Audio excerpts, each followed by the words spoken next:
Hi, Cecil. Pwede ba tayo mag-usap? Alam mo, Albert, nagmamadali ako. At kung tungkol ito sa anak namin ni Lito, nag-aaksaya ka ng oras, kaya pwede ba tigilin mo na kami? Cecil. Cecil?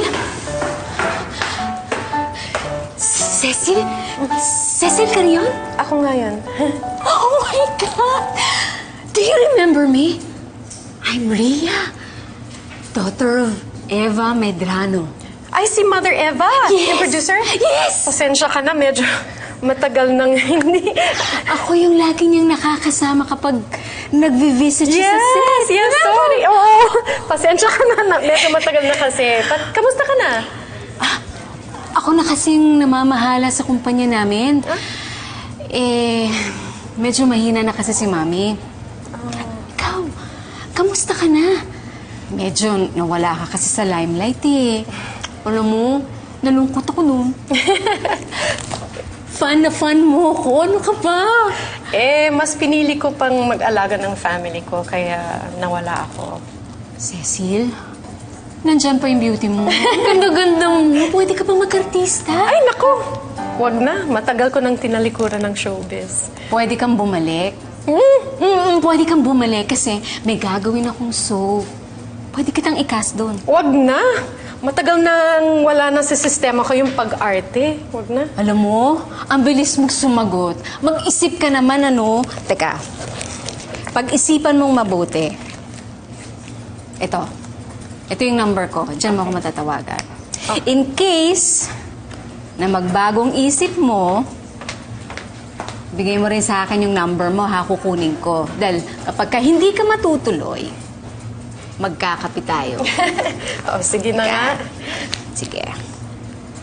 Okay. Ikaw na lang maglagay. 091. Okay. Okay. Okay na? Salamat. Okay. It was good to see you. Ay, ikaw din. Sige. Bye-bye. Ingat.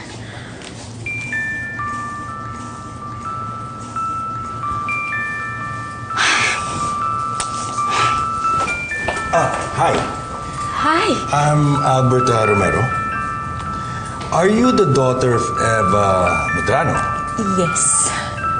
Okay. Well, your mother used to be my producer before. No. We used to do films before. No. Yeah. It was nice meeting you. Me too. So, how are you? How's your mom? She's okay pero medyo mahina si Mommy. Really? I'm sorry to hear that. But anyway, send my regards to your mother. Okay. Is it okay if I get your number? So probably I can... Sure. Or maybe we could talk Pwede. somewhere else. Oh, no? yeah. Kasi may over coffee? Yeah, please. Sige, this way. Okay. All right. Okay. Thank you. Sigurado ka ba sa papasukin mong pagpuproduce? Alam mo, hindi biro yan, senyor. Well, what's so hard about that? Money's not a question. Basically, mamumuno lang naman ako. And I'm just a co-producer. Gagawin mo talaga ang lahat, ha? Mapalapit ka lang ulit kay Cecil. That is the only way para malaman kung totoo. You know, pag naging malapit na ulit kami ni Cecil sa isa't isa, eventually sasabihin niyo na sa akin ng totoo eh. Na ako nga yung tunay na ama ni Maru. O, ano naman balak mo? Gagamitin mo yung bata para ma-revive yung career mo. O, di ba unfair yun? Paano naman magiging unfair yun? I-acknowledge ko naman siya bilang anak ko. And I'll give her everything that she wants. Ewan ko, Albert, ha? Pero tingin ko maguli ang papasukin mo. I don't think so. Kayang-kaya ko yan. Well, let's just hope for the best.